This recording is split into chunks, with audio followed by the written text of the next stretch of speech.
Kenapa sih makin lama APBN kita semakin defisit?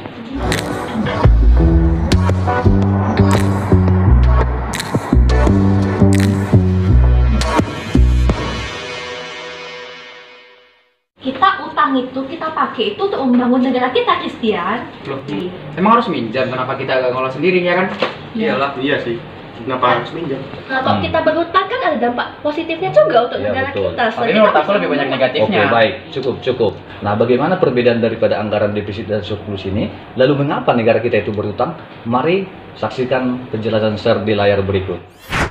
Perkenalkan, nama saya Alpen Simanjuntak. Saya mengajar ekonomi di SMA swasta Dharma Bakti Lubuk Pakam, Kabupaten Deli Serdang, Provinsi Sumatera Utara. Berbicara mengenai APBN. APBN merupakan suatu komponen penting di dalam penyelenggaraan suatu negara. APBN merupakan mesin penggerak penyelenggaraan negara. Dengan kata lain, APBN bukan tujuan, namun APBN merupakan tools atau alat dalam bernegara. Ya, terkait dengan fungsi stabilisasi, maka APBN digunakan sebagai alat untuk mengcounter permasalahan-permasalahan yang dihadapi oleh negara kita. Kebijakan defisit menjadi pilihan ketika makroekonomi dimaksudkan untuk menciptakan pertumbuhan ekonomi yang tinggi, sehingga pemerintah menambah pengeluarannya. Misalnya, menaikkan belanja, menaikkan subsidi, dan menurunkan pajak. Hal inilah yang disebut kebijakan anggaran defisit atau ekspansif, di mana belanja negara lebih besar dari penerimaan negara. Tetapi sebaliknya, jika tujuan kebijakan anggaran untuk mengendalikan laju pertumbuhan ekonomi atau inflasi, maka pemerintah akan mengurangi pengeluarannya. Misalnya, mengurangi belanja, mengurangi subsidi, dan menaikkan pajak. Dan hal inilah yang disebut dengan kebijakan anggaran surplus atau kontraktif, di mana penerimaan negara lebih besar dari belanja. Lalu, mengapa APBN kita itu selalu defisit? Tentu jawabannya karena adanya kebutuhan masyarakat yang sangat mendesak dan tidak dapat ditunda. Misalnya, ketertinggalan infrastruktur. Dengan ketertinggalan infrastruktur ini, maka nantinya akan mempersulit konektivitas antar wilayah ataupun antar daerah di Indonesia yang nantinya akan berdampak terhadap tingginya biaya ekonomi yang ditanggung oleh masyarakat kita. Oleh sebab itu, dalam anggaran APBN kita, pemerintah mengambil kebijakan, misalnya membangun infrastruktur, membangun bendungan, irigasi, energi pangan, dan juga akses teknologi atau informasi, beserta proyek-proyek strategis daripada nasional, diantaranya adalah ibu kota kita, Nusantara. Kemudian kebutuhan masyarakat yang sangat mendesak yang kedua, ingin meningkatkan kualitas sumber daya manusia. Nah, itu sebabnya pemerintah menganggarkan belanja negara kita untuk meningkatkan sumber daya manusia yang pertama melalui pendidikan. Seperti yang kita rasakan, adanya program pemerintah mengenai biaya operasional sekolah, program Indonesia Pintar, Kartu Indonesia Pintar Kuliah, dan juga tunjangan profesi guru. Di samping itu juga, pemerintah kita menganggarkan anggaran kita untuk kesehatan.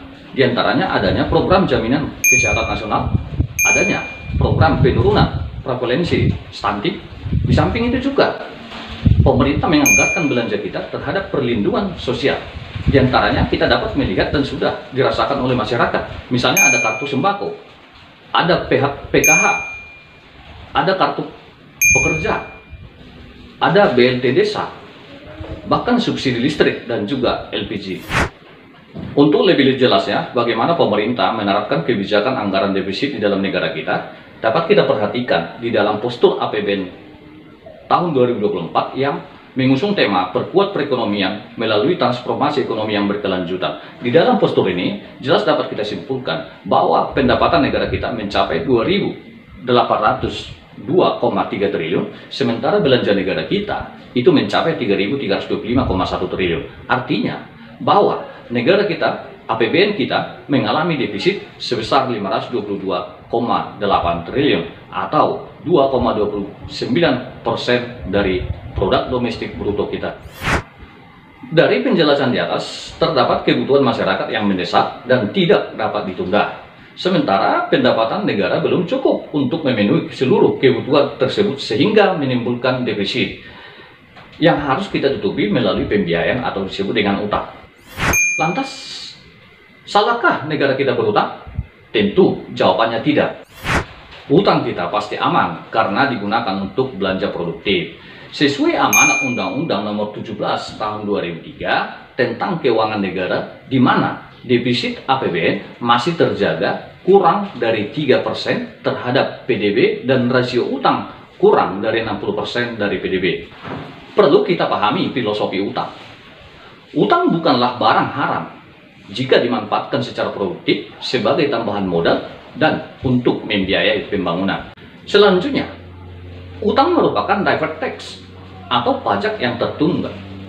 Yang terakhir, utang merupakan investasi jangka panjang, akan menghasilkan multiplier effect yang sangat besar untuk generasi saat ini dan generasi kita di masa yang akan datang. Sebagai refleksi untuk anak kami, nah kalian ini kan sebagai seorang pelajar nih, apa sih yang menjadi peran kalian terhadap APBN kita itu? Oke, Angelin. Berarti kita harus mengawasi APBN kita agar tidak terlalu dosa. Betul, kita harus mengawasinya ya anakku sekalian ya, biar jangan terjadi yang namanya korupsi. Terus, ya. Tapi kita harus buat dengan baik, Mas. Agar masa depan nanti sumber daya manusia kita bagus. Iya, kita anak-anak kami sebagai generasi emas dan juga bonus demografi Indonesia harus belajar dengan sungguh-sungguh supaya nanti negara kita, negara Indonesia mendapatkan sumber daya yang manusia yang handal, kemudian berdaya saing, kan begitu ya. Itulah pembelajaran kita, semoga bermanfaat.